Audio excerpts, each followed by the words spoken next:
Ano sabi mo kanina? Isa kang Piggery Farm po. peggery. Anong peg mo ngayon? Bakery? Peg. Hindi bakery, piggery. Piggery Farm po. Piggery. Babuyan. Babuyan. Okay. Ano ba magandang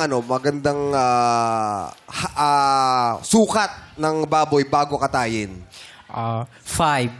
5. Five ano? Kasi 5 ano? 5. 5 yung hawak dito kasi malaman na malaman. 5 ang hawak dito? 5? Dito ang hawak? Paano hawak? 5? Kasi malaman na malaman. Ang dami siyang laman. So, doon sinusukat yun sa laman?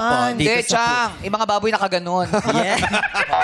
Wala ka ganun? Oo. Pero kasama rin ba yung timbang? Yes po. Dahil siguro matagal na si Nelsie, kaya parang sa kapapa lang, alam mo Alam mo kung na, Yes. malusog. Pero gusto kong malaman, ano yung 5? Paano yung Yung sinusukat. Yung sukat niya dito po, example, yung baboy gumanon. Dito po Oo. yung sukat niya dito po. Pag hinawakan, Pag gumanon yung baboy, sukatan mo na.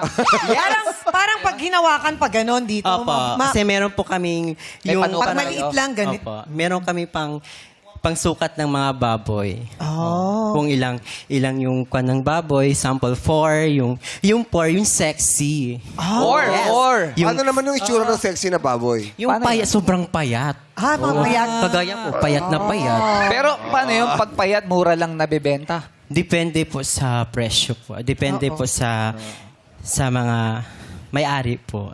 Yung 5, magkano siya nabebenta? Siguro mong mahal po. Mahal. Siguro. Mga- na-imagine Gano'ng ko katagal ka na ba dyan sa babuyan? 7 years po. 7 years. Ano yung pinakatrabaho mo? Medicator po. Ano yon? Medicator. Ano yung medicator? Yung tumuturok sa mga inahin na may sakit. Mahilig kang tumurok?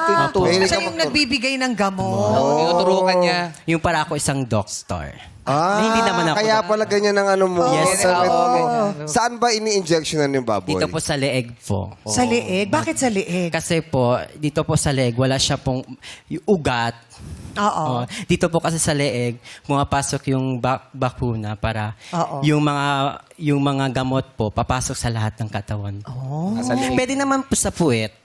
Sa Sa puwet. Yes. Pero mas okay Ano sa bang leeg. inaral mo nung college? Ay, hindi po ako nakatapos. Hindi ka paano ka natuto magturok? Nagtrabaho po dun sa... Ha? Nakapunta po ako sa Doon. Saan? trabaho sa... Ano yung tinuro lang sa iyo paano gawin? Oo, Tinuro. tinuro. Paano ka naman napasok dito sa piggery? Kinuha po ako sa kapitbahay ko. Hi, salamat po sa kapitbahay. Ay, sa kapitbahay. Sino yung kapitbahay mo? Yung taga sa amin po. Ang galing yan, no? Tataas lang sa kapit.